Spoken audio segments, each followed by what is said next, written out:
Well, good morning to you all. Good morning, good evening, and good afternoon to you all from here in Dubai.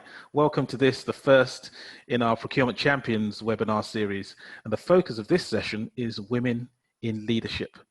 My name is Sam Champong. I'm the General Manager of CIPS, Middle East and North Africa. So wherever you are in the world, thanks for taking the time to join us. You're all very welcome.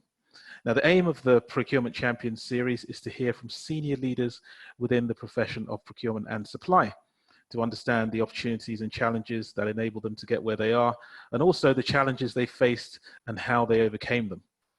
You will all have the opportunity to hear from our guests today, and there will be time for you to pose your own questions. And to do that, use the Q&A button below, or simply click the raise hand button, which is also below. We'll have a question and answer session at the end. To present the session today, we are extremely fortunate to have one of the most recognizable and accomplished supply chain brains in the profession right now. None other than the supply chain queen herself, Sheri Hinish. Sheri, thanks so much for being here. Thank you, Sam. Hi, Sheri. Now, Sheri has impeccable credentials. She is the founder and co-host of the Supply Chain Revolution podcast.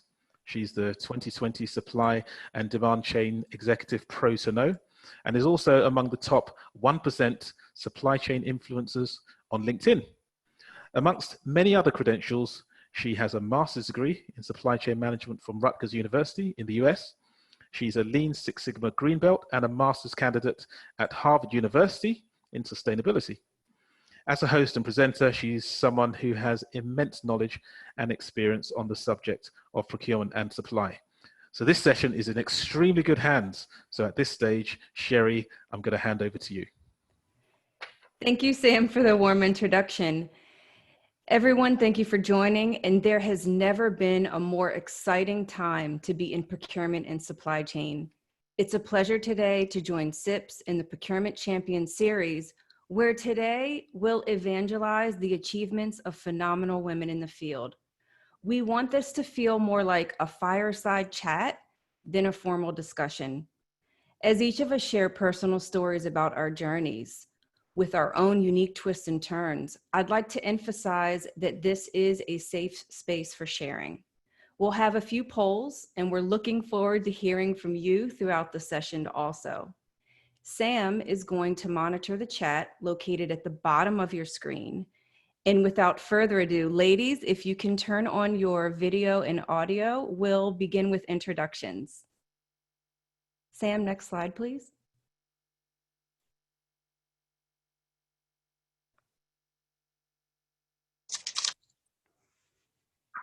Hi, ladies. Hi. Good morning, good afternoon. Hi, Sheri. Hi. Morning. Hi, everyone. Hi.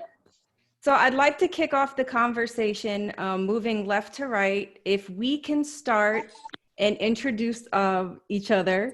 Maha, if you'd like to go first, and then Muna, and then Lubna. Thank you, Sheri. It's a pleasure to be here. Very happy to join this session. I've been looking very much forward to this webinar. We've had a lot of great discussions beforehand as well, so I look forward to that. My name is Maha Wazaid. I'm heading up sourcing for region Middle East and Africa for Ericsson today.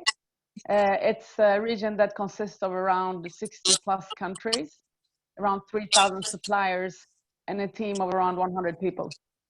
Extremely fun job to have, challenging of course, especially in this recent time, but something I'm really passionate about is the leadership aspect of it, and really enjoy to close deals and run business. I'm originally Lebanese. I was 5 years old when my family moved to Sweden, raised by two Lebanese parents. Today I have two kids of my own, a 3-year-old and a 7-year-old daughter. Living in Dubai, been around quite a few countries around in the world with Ericsson, and also in my previous experience with other companies. Love that aspect of really, getting to know local cultures and expand my networks, etc. So really happy to be here. I've been in sourcing for 5 years, not a sourcing professional from start as Sheri, I worked in sales before I joined sourcing, so I bring in that aspect as well of customer focus. That's myself in a nutshell. Amazing. Thank you, Maha, for Go sharing. to Muna. Hello, everyone. My name is Mona Abdullah bin Zoba. I'm from the UAE. Mona, would you I have be speaking? an MBA. Yes, can you hear me? Thanks, Sheri. Yes, Yeah? we can hear you, dear. Okay, so I'm from the UAE, and I'm holding an MBA degree, and currently I'm pursuing for my PhD in organizational and psychology as a part-time from UK University. I have over 18 years of experience in the field of procurement and supply chain, and I've held many leadership positions for the last 12 years as well in different organizations. I am now an active fellow member of the CIPS Institute, and also recently has been elected to as a head of education and partnership, representing Abu Dhabi branch committee. So a brief introduction about myself. Thank you, Muna. And also Muna has 6 children, everyone. And she balances all of this effortlessly. So we're very excited to learn more from you, Muna, today. And last, Lubna, can you share a little bit about yourself for the guests? Yes, sure. Hello, everyone here. My name is Lubna Al-Muhammadi. I'm from Saudi Arabia. I born here and I'm Saudi. Okay. For right now, I'm CIPS chair here in Eastern Province. And I'm proud of this. We had a lot of nice time with activities with the CIPS. My experience starting with my degree, my degree is a 2 away from supply chain. It's a physics science, but it's helped me to understand all materials and the items, that how to make it and how to build it. I work 15 years in the field of supply chain, starting from the medical and healthcare and retail and trading. And finally, I got good experience with oil and gas and construction. And during that time, I built myself to be a training, to handle the training for self-improvement and support the entrepreneur to build their business by using my information in the supply chain. And at the end, I'm now holding the training sessions here with one of Saudi Arabian institution. And happy to join this nice CIPS things. I'm always big fan with CIPS event and webinar. Thank you, ladies. So let's dive right in. I'd like to open this discussion and dive a little bit deeper into our career journeys. We are all in a field largely comprised of men. And looking back on your career, let's talk a little bit how you've differentiated yourself. And if each of you can describe unique skills that you've honed, maybe even some tips that you wish you knew earlier in your career, if you could share that with the audience.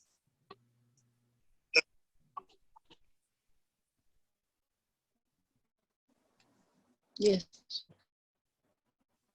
Do you want me to start, Sheri? Sure, Happy Maha. to do that. Thank you. So what I learned really, and I think we can all agree that when it comes to, if we compare women and men, when it comes to confidence to take on new roles, normally in an interview, when I interview a lady, she tells me about everything that she probably doesn't know and gaps that she needs to fill, versus men who comes across as much more confidence and experience, although they might not have all that experience that they actually talk about. So one thing I learned early on was to be very bold in terms of reaching out for new opportunities and express my ambitions, and actually not be afraid to take a position which I know I didn't have 100% the experience to fulfill from day one and be able to deliver on. So I can share a short story, which is when I actually started a few years after I started in Ericsson.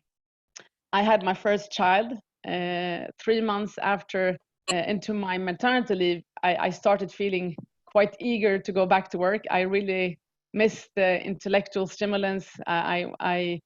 It was very tiring, and I wanted to go back. And so I picked up the phone, and I had heard about the person who is a great leader in the company, who had done the Accelerate program before in Ericsson, which I had also joined. So I just picked up the phone, and he was a vice president, a very busy man, of course. And I just asked him, I said, hi, my name is Maha, do you have a few minutes to talk? And he happened to be in a car on his way to the airport.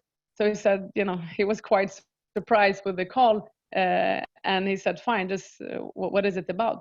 And I told him, I'm really keen to try something new. I would like to go out and explore a new opportunity. Would he be willing to actually host me and try me out?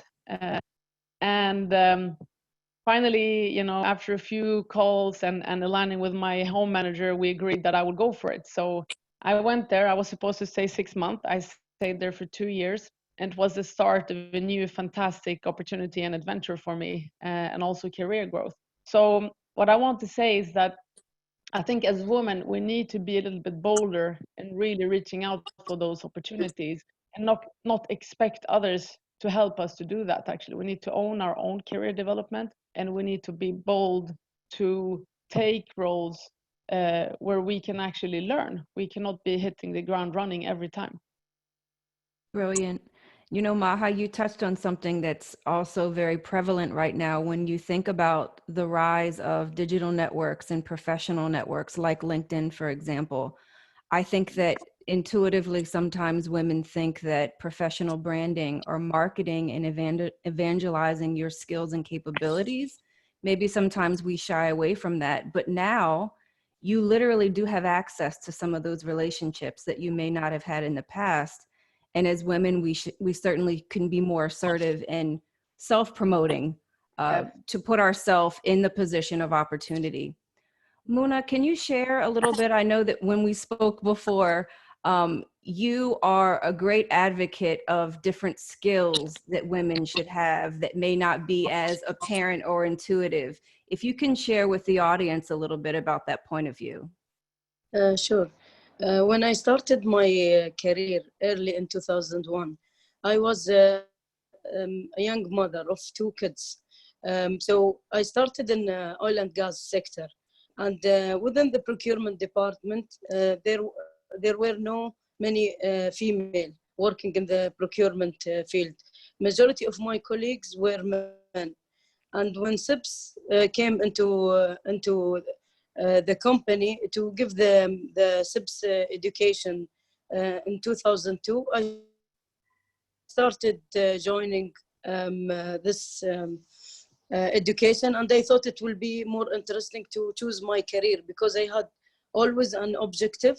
I have like set of objective that I need to reach to somehow to a leader in the future. I do, let's say, or admin all my life. So I gained more education, and I was feeling a bit shy because we were few females.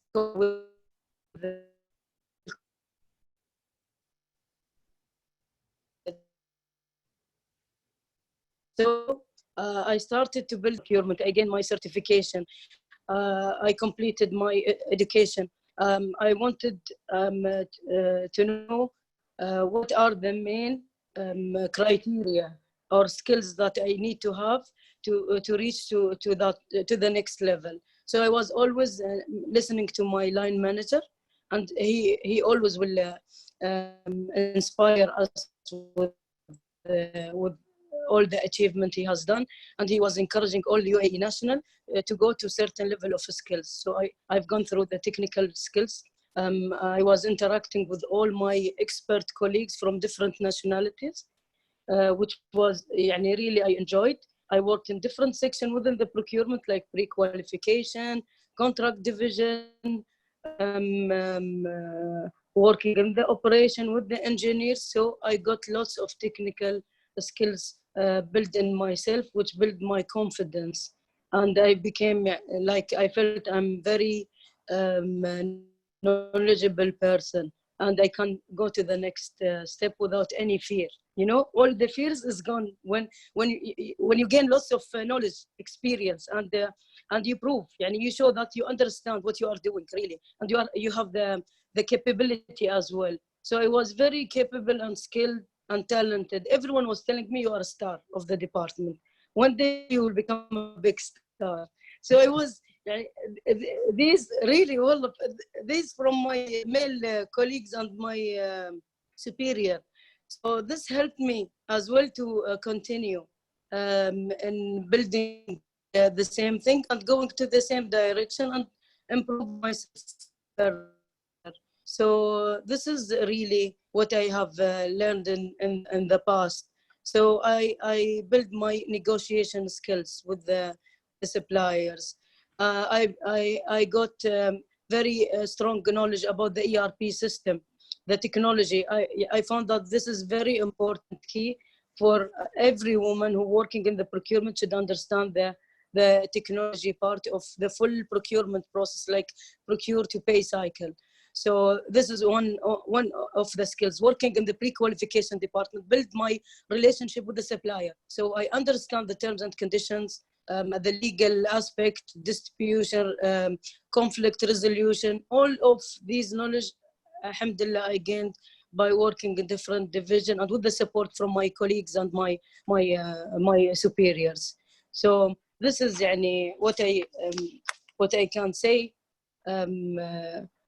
Building your skills, building your knowledge, it comes with the cooperation, with having more patience and having set goals. You should have an objective to build up your skills and capability to become a good leader. So this is what I can say, Yani. Thank you, Muna. Thank you. And Lubna, I know you're a huge fan of the growth mindset and educating continuous improvement. Can you share with everyone your point of view? Well, let's start here with the question. If we would like to know exactly um, what exactly our target or how to achieve ourselves. What does successful mean? Because everyone looking for successful. So if we will going to take like myself, my work, and my family, I would like to have to be successful on all of for these three elements in my life, and in the same time, I would like to have a balance and being happy, because I believe that this is our target, to being happy. Okay, so successful definition of the successful is being different from each one. So when we starting to work, or for myself, when I start to work, I face a hard time to know the information about the supply chain, because in my time it wasn't easy to find the information. So to being successful in my work, I have to get this information, and I sever. It's severing to understand the whole process work in the beginning. What we did in that time, we trying to learn from each other. The communication between you and your people around you in the work, it's helped you to build this type of knowledge of it's easy to get the information from other. This type of a level of, we educate ourselves by practicing the work and sharing the information. And it was in that time very nice thing, because you go in the honor for yourself and honor for the others to sharing the information. In the same time, people around you, they know exactly your situation, that you are moms and you have your responsibility with your family. So they trying even to support you easier, to give you maybe the information, and so you will going to be the same with others. this type of the level in that time when I began working in the hospital, it was really nice opportunity for me to get this experience in the supply chain. And after that, I trying to educate myself by reading more. In that time in Saudi Arabia, it's really hard to get the information and sourcing that you can read and to know more about supply chain. Even in the book or as a degree, it wasn't easy to find a degree in supply chain. So that's why we're trying to get some sources and to build it together. This knowledge thing, we use it, okay, in our field and trying to teach each other. There's one thing that Mona mentioned about technology. I was lucky in that time that started my career life to using Oracle. Oracle, or in the general any technology or a system, give you the mindset. It's make your brain. It's after a while reflect all this type of system in your brain. So you are thinking like the computer thinking after 1, 2, or 3 years from using this technology. So any problem we're going to face, it will being solved because I was in that time lucky to have this type of technology. That's why now I'm encouraging all the people trying to have a big to work, start your life to working in the big company, to give you this type of technology, okay, or this type of a procedure to manage your life. And the things that I did in that time, or not even I did it, it's happened by default, okay? That's all of this knowledge reflect my family life. You would like to see your family life meet like your work. I use this procedure in I didn't choose it, but you become this person after a while. And I like it because it's make your life neat. You exactly know your target. Always you are putting a plan and trying to have a balance and being happy. I believe this is successful, to use what's the benefit and the information that you learn it from your work and reflect it, the positive thing in your life, and just to have this balance and happy again. Lubna, you bring up a good point, because as women in procurement and supply chain, oftentimes being successful means that you have to achieve the work-life balance, and that can be very challenging. And it's hard.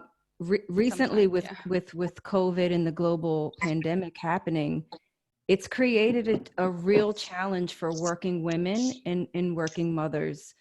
Even in my own home, I've had to stay at home and homeschool 3 children. And I've never stayed at home my entire marriage. So, have you ladies seen a resurgence of those traditional gender norms? And how do you see COVID changing things for working women and working mothers? Sheri, if I may start, I actually wanted to build a little bit on, and it's related to the same topic that you're bringing on what Lubna said before. What is success? Success is, in fact, happiness. It's not about climbing the ladder as high as you can or becoming one of the few experts in the world or something. As long as you're not enjoying the ride and actually feeling fulfilled and happy with what you do, you're not successful. So when I started my career, I didn't see too many women in high position leadership positions that actually had families. Most of them had to kind of let that go and prioritize their work, and they were maybe 50 plus without any children, and probably came to a point in life where they started to realize, what did I do with my life?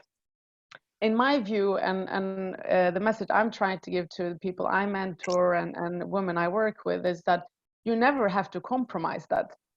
Truly, I mean, you should not do that, because that will not lead you to the road of happiness and success.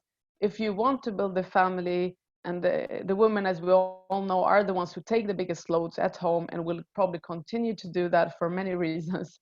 you need to find a way to make both of them happen. I think that's just the message I wanted to give based on what Lubna said in terms of happiness. I think that's super important.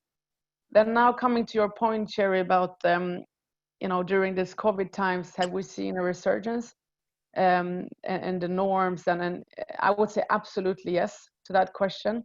And I can just share a story here again. I had my husband and I work for the same company. he during one of his calls, his meetings, they were asked to set up a call in the evening to continue to working on the project that he's working on. And he said, I'm sorry, at that time I put my kids to bed. And then he got a comment from one of the other guys, because there were only men on that call, who said, what do you mean? Wouldn't your wife do that? They should be able to handle that. You can be on the call. And when I heard that comment, I got really upset for two reasons. One is obviously I'm a woman myself. I believe in equality, and we share everything equally at home. So such comments don't really, don't make sense for me. And then the second thing is I took it to heart to really try to work through our company to make sure that that kind of culture doesn't emerge, or those kind of comments are not accepted. So that's something I've really been working on.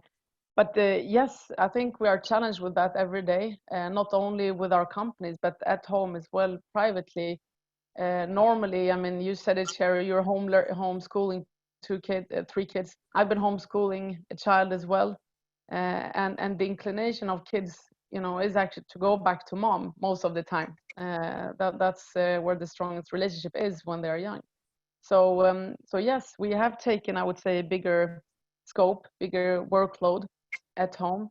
And I think the only way to manage that is for us, again, to be bold and to be clear, to say that, for me to be able to manage this, I need you, my partner, to take an equal load.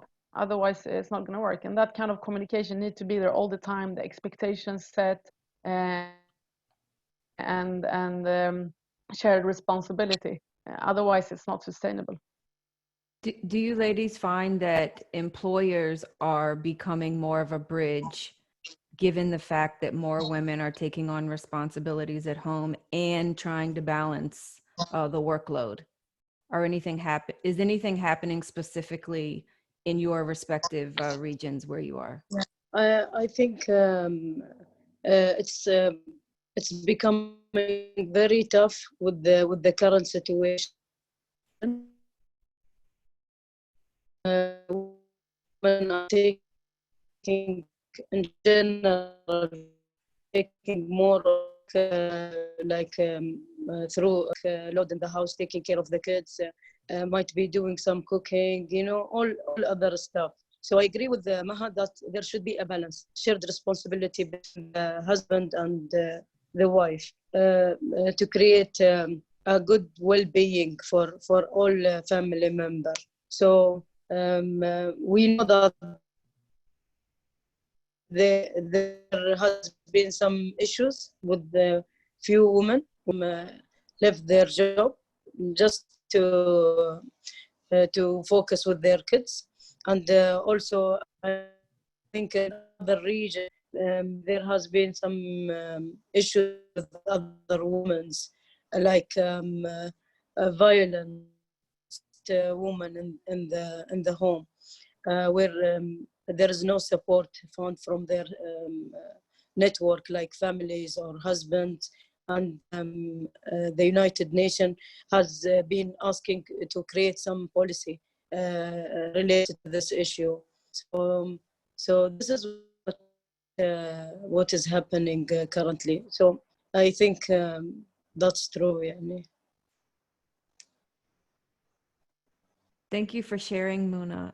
Lubna, do you have anything to share specifically around your story in balancing everything during COVID-19? Oh, a lot. Okay. Well, Not to put you on the spot. One of this story, it happened last week. I was preparing for this webinar, okay, and I was thinking and writing my experience, trying to get some point that really help the others to know the steps, attitude, the ideas that what's really make you successful in your life. And here, by the way, I advise everyone, if they finish this session, to back and write it. Do what exactly we did. Write what exactly made you this person, make you successful, and write it very well. Okay, the story was while I was doing this, my son had this international exam, and he was just sitting beside me and trying before that to study for 2 days. And uh, I was managing his computer, the internet. I was managing him while I was writing the things, that the good point that I would like to present today.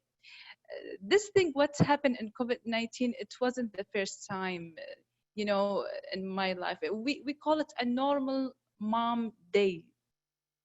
This is the mom days. We are working, we are supporting, and always I'm saying to my colleague in the work, in the whole my experience, that once we as a mom finish our duty at 5 o'clock, okay, from the work, we start other one at 6 o'clock in home, and we keep supporting our kids. We're smiling, playing, support study thing, small staff, create some toys and some laughing songs. Yes, we are doing this. And here in Saudi Arabia and in the Gulf in general, maybe you know, the Arab countries, we have a rich cultural life. That's every day we have guests, everywhere, every day we are invited somewhere. We have to bind with this. And really, one of the things that I learned to say it, okay, to my family: no, I'm busy, I cannot bind with you. I have to sleep today earlier. No, I have, because as again I put this three words: myself, my work, and my small family. This is your balanced life. This is really what you have to take care about it, to get balance and to be happy. Don't load yourself. Try to put the energy in these three things. These three matters, because this is the day. It's a work, yourself, don't forget yourself, and your family. So this is what's one word of the story. Thank you, Lubna.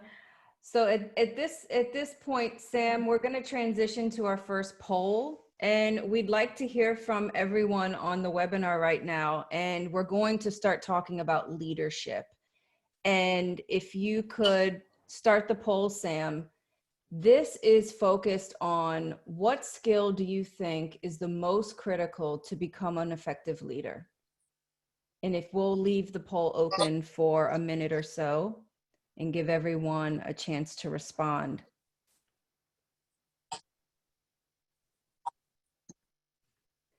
Interesting. So we see emotional intelligence taking the lead. And this is you often hear the phrase soft skills while people are voting. And there's actually some bias in that phrase. So these are skills that are core skills. And the reason that we chose the phrase emotional intelligence, because there's nothing soft about soft skills. These are things that are critical to lead through crisis and lead through business transformation. So let's go ahead and end the poll. And as everyone can see, when you share the results, Sam, emotional intelligence, 72% of the audience thought that that was the most important, followed by network and relationships, which is also really interesting because Maha mentioned how you need to be bold and assertive and raise your hand for opportunities in your career path and advancement. So I want to do something next. Sam, if you can open poll 2. Now hold this question in mind.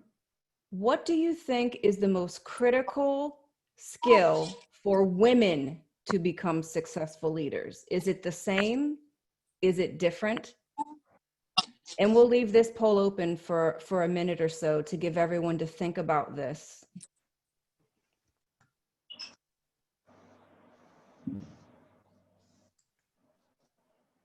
The answer might be different. It might not, but it might. I think leading into our next discussion point where we start to describe leadership, we have to recognize that we each bring our own experience and our own value system and our own biases even to work with us each day. Interesting. So let's close the poll, Sam, and share the results. It looks like network and relationships, when you think about this through the lens of what women need most, it's access and support in leadership in their career path. So this is a great segue into the next topic. Ladies, I'd like to talk about how to build a culture of care. And there's research that shows positive effects of culture and empathy during crisis and disruption. So as we start to transition to digital workplace, improving customer experience, and really leveraging emotional intelligence to build rapport, do you find that women, dare I say, more naturally inclined to lead and have more empathy? Muna, if you'd like to start us off. Yeah, I think women by nature tend to take things through emotions, and that is natural, I would say. So it's very important when you are working through any tough situation or let's say pressure, working under pressure. You need to make sure that you lift up your team, motivate your team, and listen to them. Yani be a good listener, and you have to show some care again to your team, where you encourage them to be like bonding. For example, when it comes to my style and leading my team through any during any time, like difficult times or working under pressure through many tasks, I always make sure that my team is all bonded, and we work all together as a team. I keep my door open for my team all the time, that can come and they can sit with me. They can unofficial talks, about our lives, about our problems going in the life.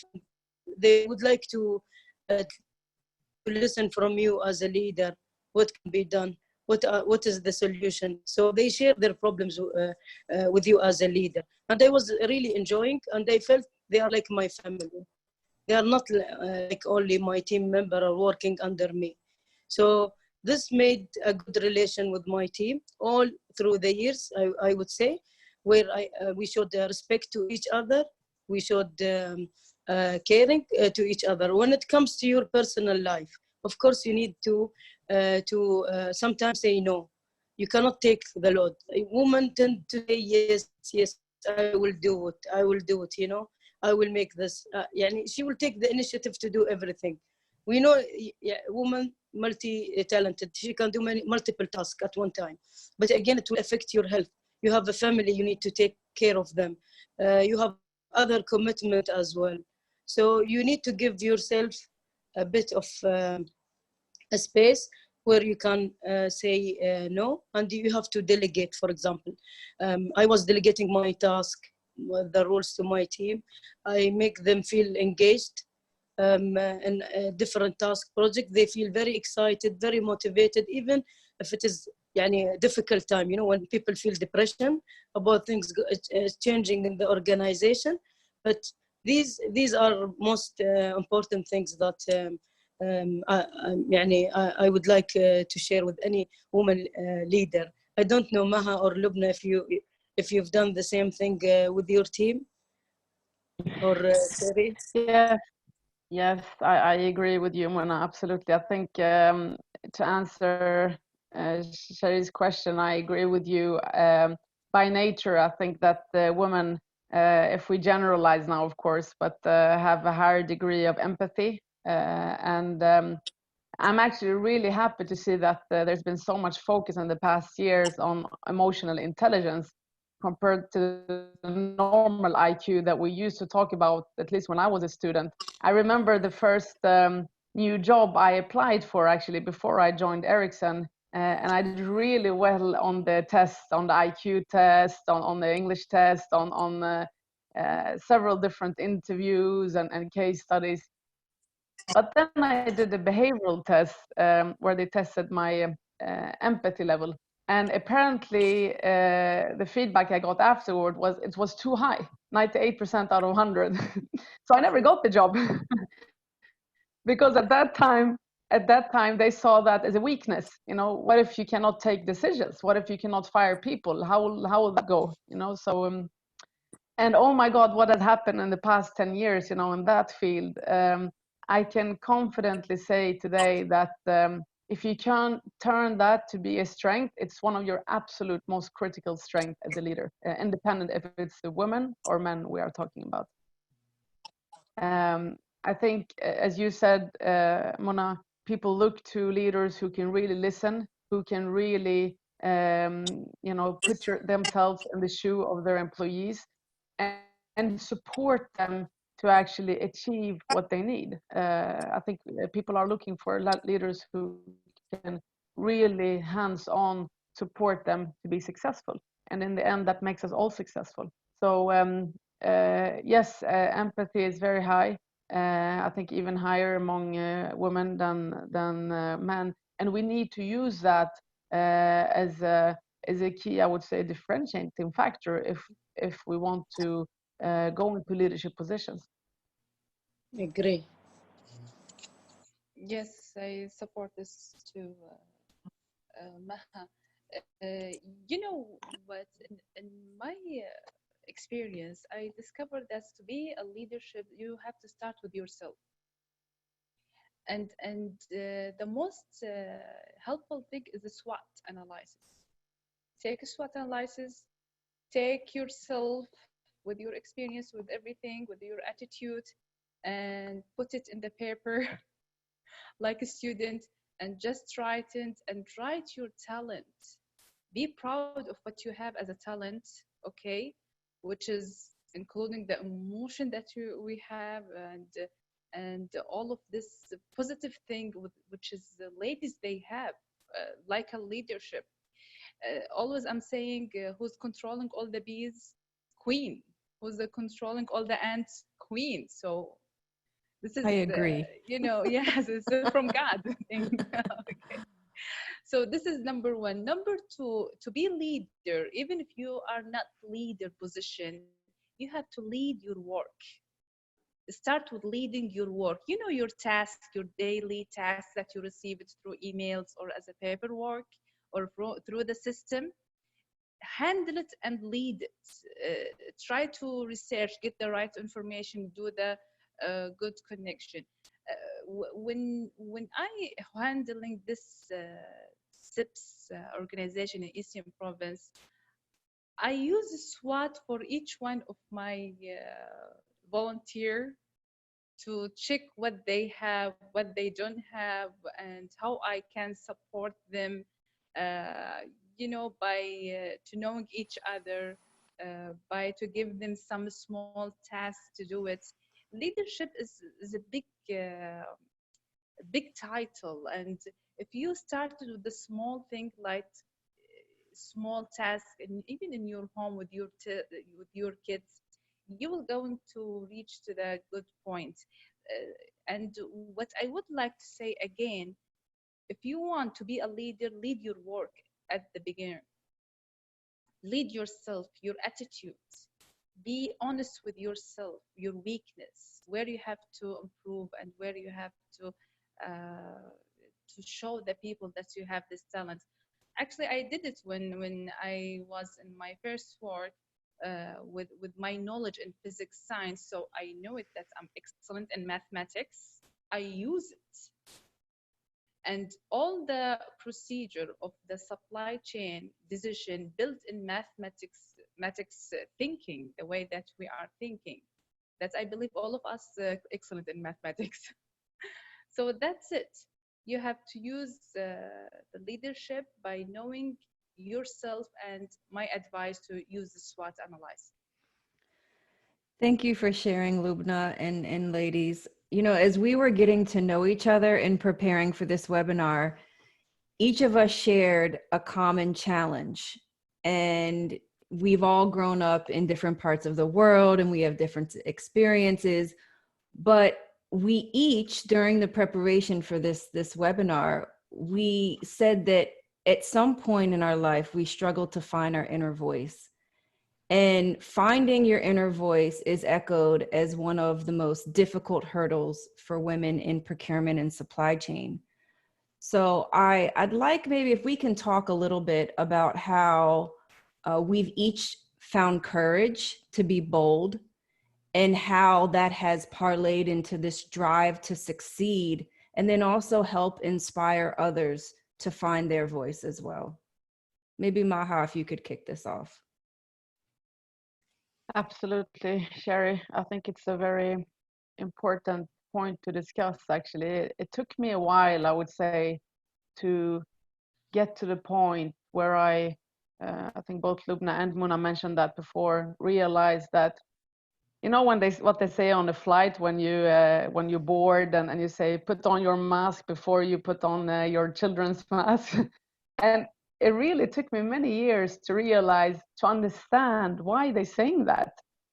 Because it is so true. Because if I'm not feeling good as a person, if I'm not happy with what I do at work, if I'm not fulfilled, if I don't have the right energy level, I can never be good for anyone else, neither for my kids as a mother, or for my husband as a wife, for my mom as a daughter, I mean, etc. We have so many roles to play. So it's so important that we care to start with, for ourselves. And I've come to realize also during my career that as women, we tend to be extremely open to feedback. Not to say it's not good, it's a good thing actually to be, but we probably overanalyze the input that we get, and we try to please everyone. We try to be what everyone else around us wants us to be, and live up to their expectations. And a lot of things are contradictory, right? Many times, you know, it's okay, you know, to look good, but you shouldn't look too good. It's okay to be nice, but you shouldn't be too nice. Then that's a sign of weakness, you know, and you get all kind of contradictory feedback.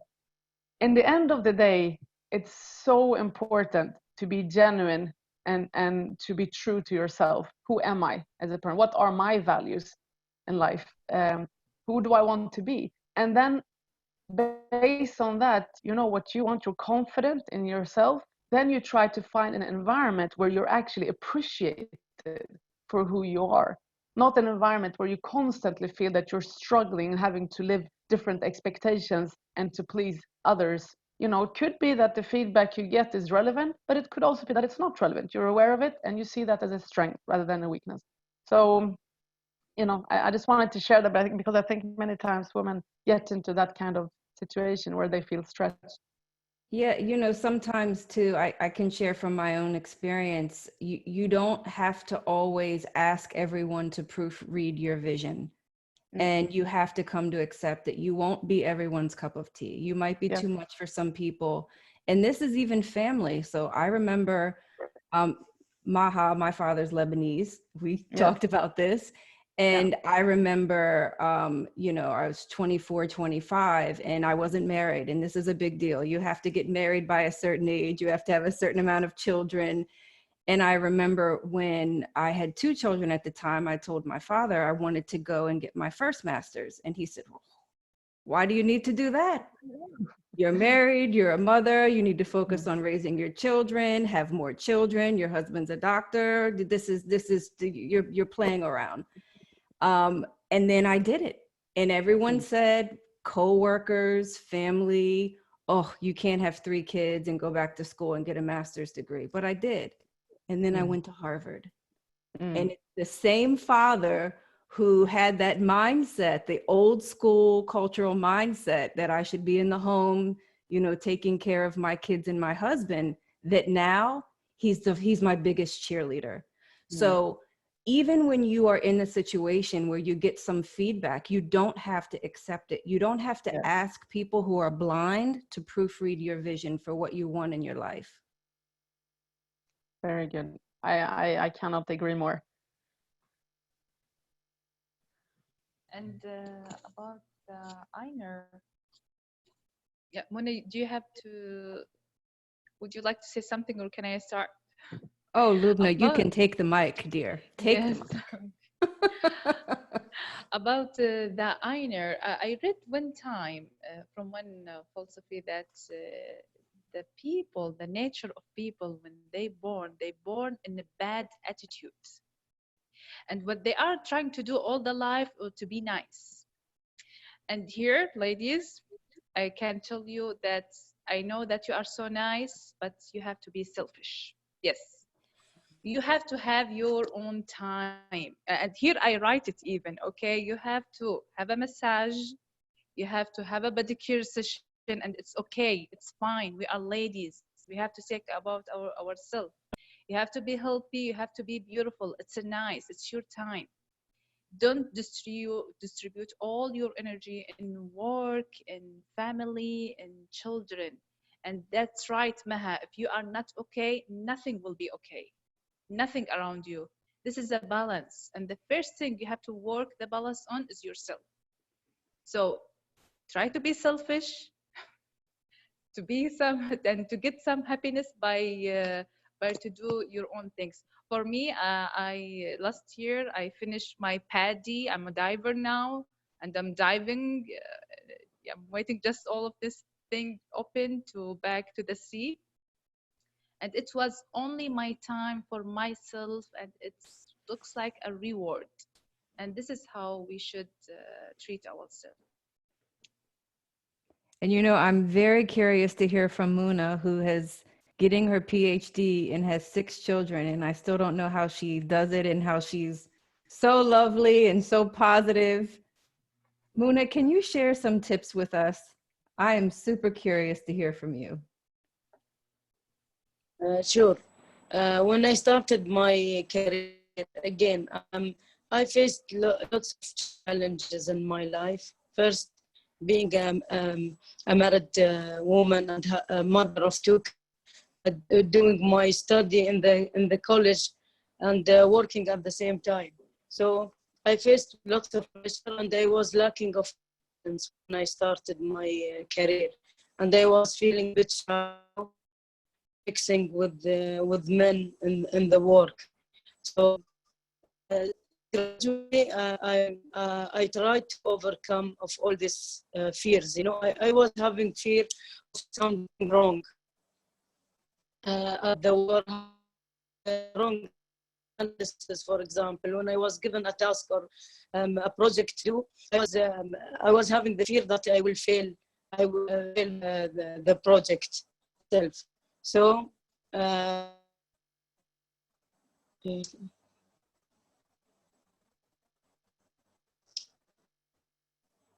can you hear me? We can hear you now. We lost you for Hello? a moment. I think I lost the connection. So this is what I have struggled at the beginning, lack of confidence. But then I built up my confidence with and also by developing myself, continuous developing of my knowledge and skills required at the workplace. Like as I mentioned before, from your peers, the expert in the workplace, who was your mentor. So I was very know more about what are things they have learned without doing any mistake. So I felt that I'm doing well in my workplace, and which led me again to change my job and take another challenge. Again, the fear was reduced. So I took a big challenge to start a new company, start a new procurement department, a new procurement division, building the team, building a policy, procedure, process, doing everything from scratch. So I made, that was really a successful career journey where I learned also a lot of things which require for a woman to become a leader, how to be a successful leader in any field. For example, my specialization is procurement. So I learned lots of things about procurement transition, how to transition the team, how to do job interviews, how to competency framework for your team with different positions in the department, building the full technology setup, working with finance, working with legal, working with different departments, and making sure that you plan their requirement ahead and putting annual procurement plan, doing proper data analysis, having the right correct data and figures, because management, they like to see figures and data to prove your analysis and your recommendation forward, to convince the senior management with your decisions and things that needs to be changed. So all these build a new character or personality of MENA, what you are seeing now. So alhamdulillah, I'm happy so far with what I have achieved. I feel that I have enough knowledge, I would say, within the procurement and supply chain that makes me to move with my next level as a procurement consultant, or let's say having my own company within the procurement field where I can give advisory things for anyone who wants support and doing strategies as well. This is what I've learned during my challenging phase, that how to build the procurement strategy. Because, when you are putting in different position, changing different organization, you've been asked to do different tasks. I moved from operational person to a strategic person. So my thinking has become more strategic towards risk management, doing a proper audit for the corporate, and doing a different type of report, building process, templates, forms, everything, So alhamdulillah, this is really,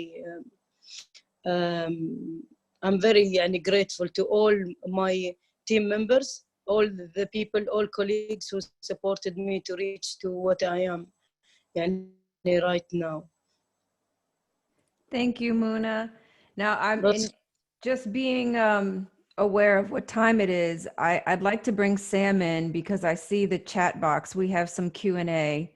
So Sam, if you could join us again for the portion of this discussion and help us engage with the Q&A, if you've been keeping track.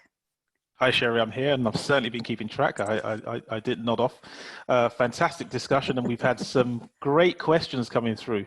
And a lot of these questions have been sparked by the discussions from you ladies. So well done for that. I'm going to go through some of these questions. So let me just start with the first one. So we have one from Liz, and Liz is saying, for some women, when they are raising their children, it's just not possible to reach as high in the organization as they would have liked. Once the children leave home, they do want to reach higher, and they have the flexibility to do so. However, they are older at that stage. And some people begin to doubt their abilities, commitment, and flexibility because of their age. So what can be done, and how can they be helped to address these biases so that all women can give their best, whatever their age and stage of life? What does the panel think? What do you guys think? Yeah. Sheri, if I may. Sure. I can some first thoughts from my side. I had my second child. He was 3 months old when I took my first executive position, actually, as a vice president. And at that time, I thought a lot about it, actually. Is this what I really want? Do I want to spend all my time now at work when I have a 3-year-old baby that needs my full attention? after a long thought and having discussed that with my partner and with my close family, we agreed that I would go for it because the opportunity doesn't come every day, and that I would get all the support I needed to offload myself so I can focus on only these two things, which is my work and my kids. And I put up I had a setup that really supported me to do that, and I made that happen. But at the same time, I want to say, I think we need to be, we really need to respect every woman's decision, whether it's, she wants to stay at home for a few years and fully focus on her children, or whether she actually wants to combine her career development with the children. Whatever that decision is, I think we need to fully support that. And I would say, I don't see it as a problem really to go away for a few years and then come back after maternity leave, because you come back with so much new insights, so much new experiences, and probably maybe not a charged battery because it takes a lot of your effort to be at home with kids, but I would say in a way charged battery for the job, because you've been probably missing it during that time. And you have so much time anyway to develop in your career. It doesn't have to be when you're 20 or 30. What will we do between 40 and 60 plus? You have quite a few years ahead of you anyway. So don't see that would be a bottleneck, that you're away for a few years if this is what you really want. I would say go for it if that's what brings you happiness. The time when you're, and I wish for all of us to live as long as we possibly can. But at the time when you're dying, you need to think about what do I regret in my life. So, and think about that every day. For every decision you take, will I regret it, or will I be happy for it the day I actually end this life? So I think that's important. The key message here is, finding your inner voice, being bold, advocating for yourself. And I think that you need to have those candid conversations with your hiring manager, and also with your colleagues. If you, we remember the poll 2, network and relationships are very critical for women to become effective leaders, to lead effectively, and also to develop in their career path. So don't be afraid to have the tough conversations. All of us have echoed that, all of the growth that you're looking for, it happens when you are in uncomfortable situations typically. So I would just say, advocate, speak up. And if you're not in the right environment or the right culture, then that's also another conversation that you need to have with yourself and your family, your network of people who support you. Fantastic, great for that. Was there anyone else who wanted to attack the potential ageism issue for women who re-enter the profession at a later time in their life? Maybe this isn't the panel for that.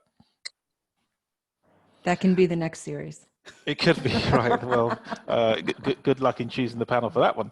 So anyway, so the next question was, as a woman in a managerial position, how do you promote and encourage other women to be bolder and better, and to encourage more diversity? And the reason for the question is because a lot of women are just not given an equal chance.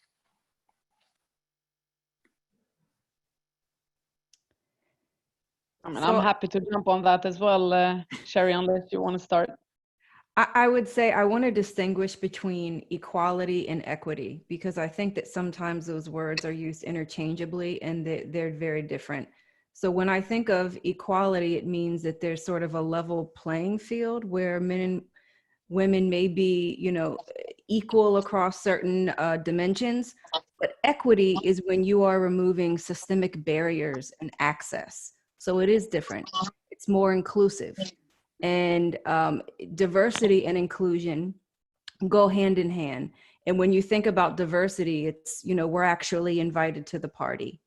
Women are invited to the party. But inclusion is when we're asked to participate. We're asked to dance, and we're given the same access to those opportunities as men. So I'm just going to cushion whatever you were going to say, Maha, with that. Go for it, Maha. Thank you, Sheri. Okay. Now, I mean, what are we? I would like to respond to the question specific on what are we doing as leaders to support more women growth, I would say, into leadership position, if that's how I understand. From myself, and I'm doing quite a few hirings at the moment, so I can relate to those. Definitely, when I start the search, I make sure that we not only have male candidates. Many times that's actually the truth, you know, that we don't get too many applications from females. So I've said that I will not even review those candidates if there is not female candidates in that pool as well. And sometimes it means that we have to go out and search ourselves. We go out headhunting, whether it's through LinkedIn or through our own networks. We do that. So I think that's super important. And then, of course, when it comes to the actual process and going through the process, the recruitment process, whether it's an interview or an assessment, etc., I think super important, as you know, I think you mentioned that before, Sheri, about the bias. How do we remove that bias? How do we make sure that we're not given one of them because they're men or women preference?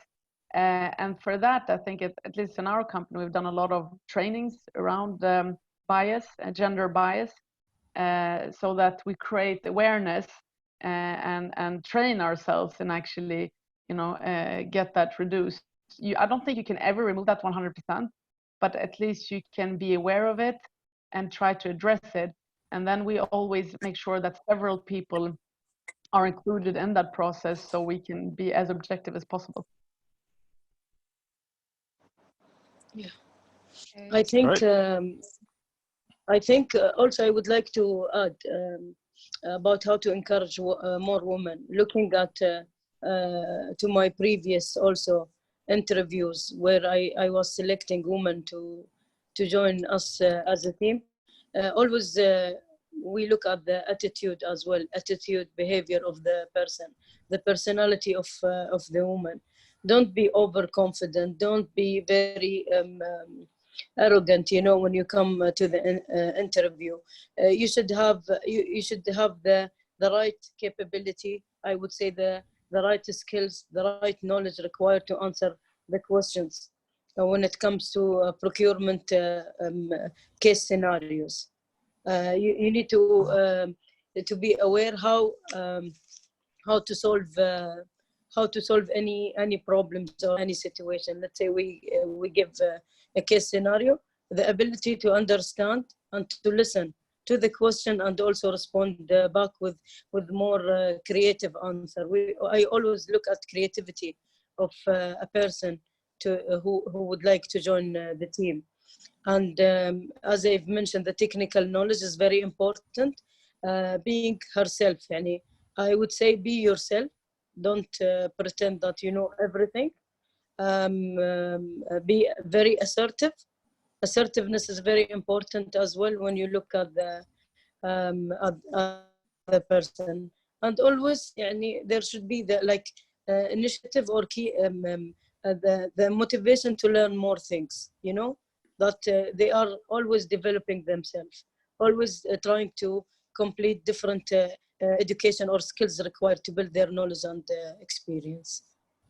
So this is what I can say, and for any woman who would like to join a procurement, they have to look at these areas. Okay, we have an interesting question here from Ula, who's saying that she has 20 years working experience, but she has no master's degree. She's saying her children are now finalizing their bachelor's and heading into getting their master's, but she's really interested to do her master's degree now. However, she's given her priority to her children, as she can't be selfish, in her own words. And she's saying maybe it's too late to go for a master's, but she would love to hear your advice. It's never too late to start.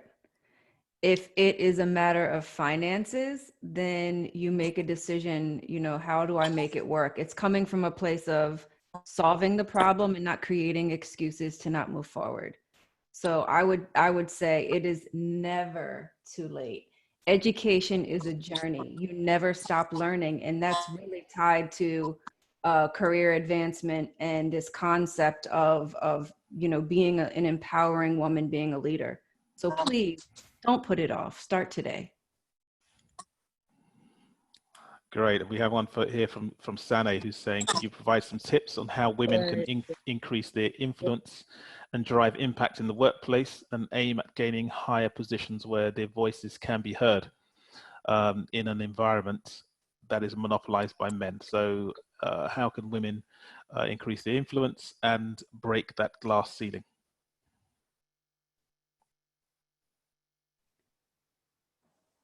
Maha, do you? Same thing. Yeah. So Go ahead, Mona. Yeah. no, I said the same things. Yani, be humble, be respectful towards your colleagues, like male colleagues. Try to understand what is the requirement. Make sure you create a balance in the your colleagues. Supportive, be a good listener to them, and how to differentiate yourself, make a voice to yourself, like being yourself, being confident about your skills required to lead any discussion. It's not there will be a winner or a loser, you know. Just try to have the right knowledge and the skills with your colleague in the company. If I can add to that, I would say, Sheri, you hear me? Yeah, we can hear you. Go ahead. Okay, perfect. So from my side, I would say, really, what I've done, turn it into an opportunity. The fact that you are a woman, or that we have, if we look at procurement as one specific function in which women are underrepresented, take that as a fantastic opportunity. You are in the spotlight. I mean, yes, it comes with risks. You know, when you raise your hand, more people look at you. Okay, now she has something to say. I wonder if that's something smart or not. Make sure it's something smart. Yeah, but use that as your advantage to shine and to show your value. And I've really, I think, to be honest, I'm not going to say that I came to where I am today because I'm a woman. It went through a lot of hard work, but I use that actually to my advantage. And I don't have any issues to be in a function where I'm underrepresented. Somehow I'm, sometimes even enjoy it. So I would say turn it around. Don't see it as a challenge. See it as an opportunity, and make sure that you add value, because it's only when you perform that people will understand and appreciate you. Be so good they can't ignore you. Be so good that they can't ignore you. Yeah. Now the questions are coming thick and fast, and I want to get through as many of them as possible. So let me go ahead and go to the next one, which is a question asking, what would be your advice as young women to young women who have to manage teams that include older men? This is the story of my life. Oh, go ahead, Sheri. So, ladies, you need to get a nice, fresh pair of white velvet gloves, and you need to wear them every day to work. I'm joking, but I'm not joking. I think that people are people, and this goes back to having those skills around active listening, being a good communicator, and understanding that when people show up at work, I think that everyone wants to do their best and they want to feel a part of something that's great and maybe even bigger than themselves. So let me be provocative here and say that even as women, and self included, sometimes maybe we come to work with bias. Maybe we come to work and think, oh, so-and-so, he's really giving me a hard time. It might just be that he has never been in a situation to be educated or learn with and from another woman. So you can't go into a situation making assumptions. My advice from my own journey has been always be kind, always come with an open heart and open ears and an open mind. And what you will find when you meet people with that perspective, it can really be a bridge. It can be a bridge in transformation and meeting them halfway. And something really magical happens when you come from that place. Does anyone else want to offer any advice on that particular question? I just think empathy, as Sheri said, is so critical here. Absolutely agree. Cannot agree more. You know, we should all try to understand where the other person's coming from, and you know, I think that's super critical. Fantastic. Now I'm going to go to another question because I'll hand back to Sheri shortly in the interest of time. But the question here is saying, I've been reading many articles about having targets for women in leadership and board positions versus appointing on merit. Very interested to hear your opinions on this topic.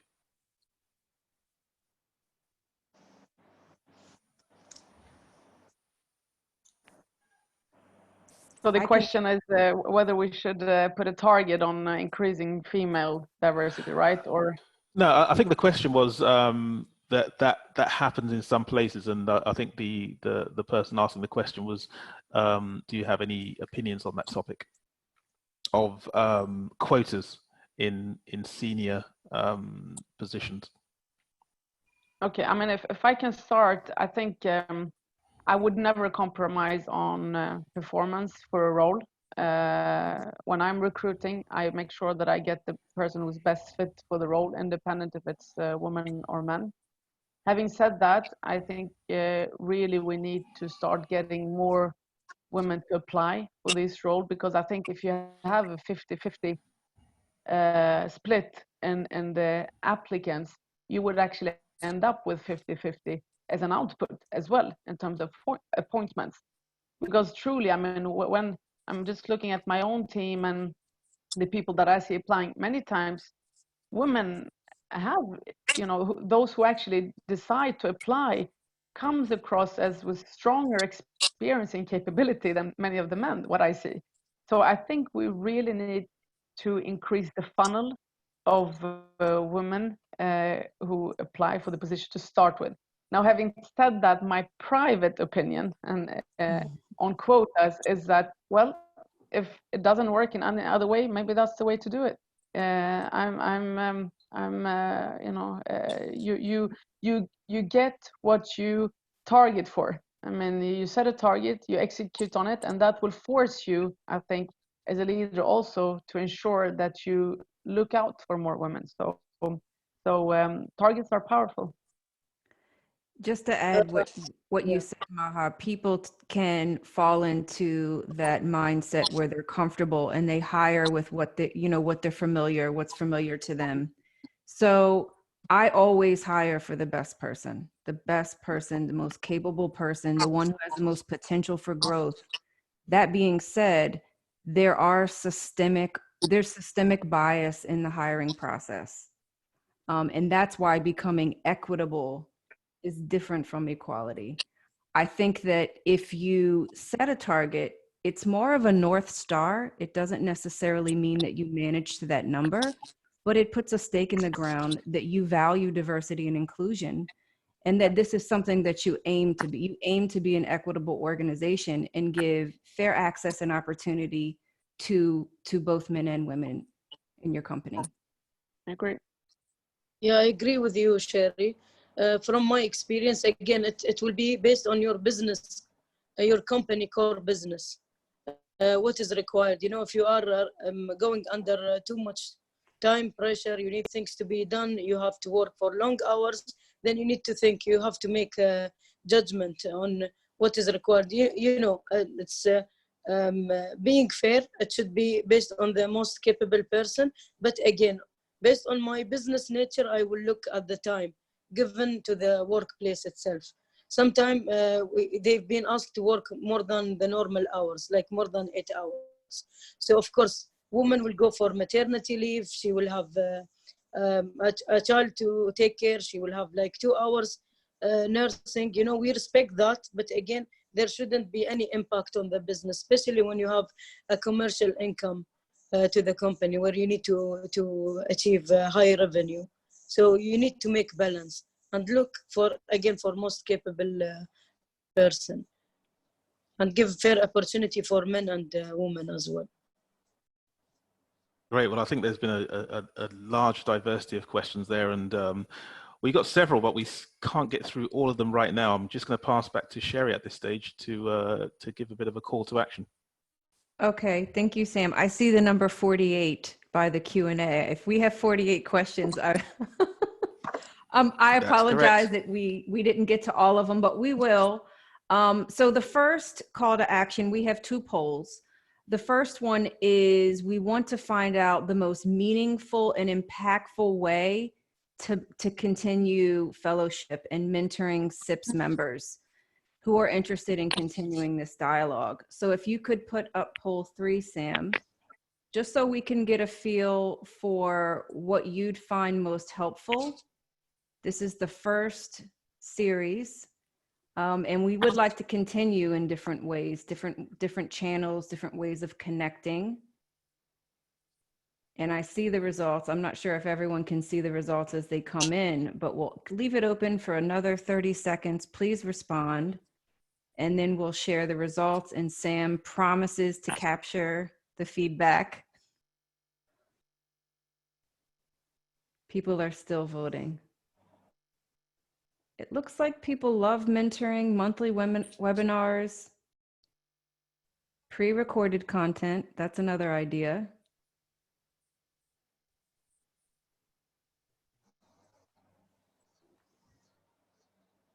And we'll be sure to talk a little bit about how we can continue the dialogue and answer some of these questions. Maybe we'll start them on LinkedIn, Sam, on the LinkedIn group, once we prompt everyone to join. If we can somehow take a snapshot of the Q&A box. Okay, excellent. So mentoring. I know that Muna had mentioned the possibility of scheduling webinars on fixed days to engage and network. So we'll explore that and get back to everyone who's signed up today. Let's launch poll 4. So this is around what should be covered in future sessions. We didn't have enough time to get to the Q&A. But what have we missed? What can we address? Are there any gaps? Again, would you like more technical content? This was more around sharing personal stories of female leaders in procurement and supply chain. Would you like content that's more around practical tips in career pathing, or research review, case studies, etc.? So please share. We're going to keep this open for about 30 seconds. And Sam has pinky swore all of us that he's capturing all of this rich data from the audience members. It looks like some everyone. of the questions are, yes. or similar questions in different ways. Maybe we can combine them and then come up with the proper questions. Perfect. Okay, Sam, if you can share the results. Career progression. Awesome. So staying connected, Sam has started a LinkedIn group called Women in Procurement, and I believe he's going to share the link for everyone who has joined the webinar today. And let's continue the dialogue. I think it would be a really cool idea if we can actually post some of the questions that we didn't get to. I believe this is a closed group on LinkedIn, so you request to join and your comments will not show up in your newsfeed. So this is not a public, there's no public visibility. And Sam, I'd like to thank you. Ladies, thank you so much for sharing. If you'd like to close the webinar, we have 60 seconds before our time's up.